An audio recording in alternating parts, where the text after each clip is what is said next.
Hi, and welcome to another edition of Mobile Youth TV. I'm Gani Kunto. So, a lot of people in the industry are wondering about what they need to be doing online. If you just look at the numbers, it's immediately apparent that young people spend a lot of time online. But does this mean that they love being online, that they want to spend their days plugged in all the time? Well, the answer might surprise you. And knowing the answer could actually reveal an underlying truth about young people that will help not just with your online strategy, but also with the larger picture. So here with us to discuss this is Freddie Benjamin, Research Manager of Mobile Youth. Hi, Freddie. How are you doing? Doing well, Gani, thank you. Great. So one of the key points from the first module of the Mobile Youth 2012 report is that for youth, all meaning is created in the offline world. So that's an exact quote there. But what do you mean by that exactly? That's a really good question. I believe a lot of people have the same question. Before I answer that, let me just bust some myths there. A lot of people, like you said earlier, believe that young people spend a lot of time indoors, online, just on Facebook or on their mobile phones, talking and texting away or playing video games. And a lot of parents and, I guess teachers as well complain about it.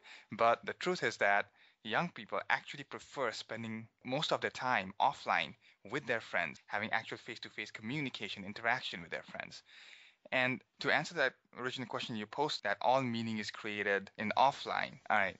Now, during our research, we get a chance to actually talk to a lot of young people all around the world. A 14-year-old teenager from the United States. During our conversation with him, we realized that he was a very heavy texter.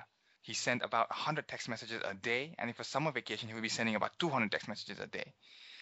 But a really deep look into, what are these text messages about? It was really all about planning where to meet with his friends, where he can basically meet them and just hang out. Or this kid was really into sports, so he was playing 3 sports at a time, and so he would text his teammates, and then fix a place like someone's backyard.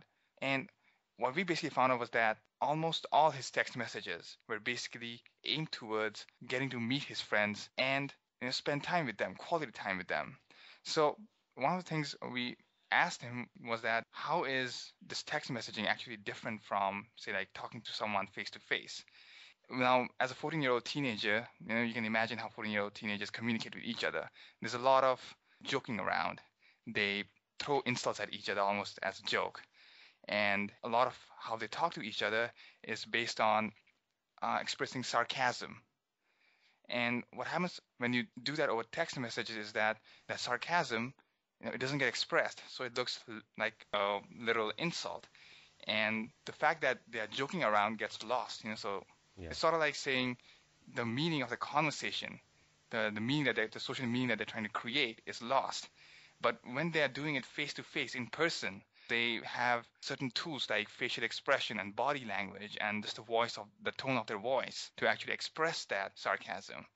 And then it creates a socially relevant context in having a conversation with their friends. They start laughing about it, or someone then can actually give a equally sarcastic retort back.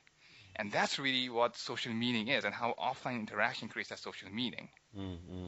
I guess so there's a limit to what LOL can represent, yeah. Exactly. Yeah. I mean, I can give you a really good example of how that happens. One of the respondents' grandparent thought that LOL was lots of love. So what happened was she sent a text message saying, sorry about your loss, LOL, to a friend of a grandchild when her grandmother had died. So that's at a funeral. And you can imagine how that completely changes the meaning. And, just using LOL is not enough because the grandparent did not understand the context of that. Mm-hmm. So a young person would talk to their friend face to face rather than just send a text message. All right, so basically, the meaning that is created offline is what gives social context to everything that the young person does, including what he does online and including what he buys in stores. Thanks a lot, Freddie, for your time. That was Freddie Benjamin, Research Manager of Mobile Youth, one of the key writers of the Mobile Youth 2012 report. That's all the time we have today, folks. If you're in the mobile industry, make sure you don't miss out on the 2012 Mobile Youth report. Go to mobileyouth.org to stay on top of the latest insights on mobile and youth. I'm Gani Kunto. Take care.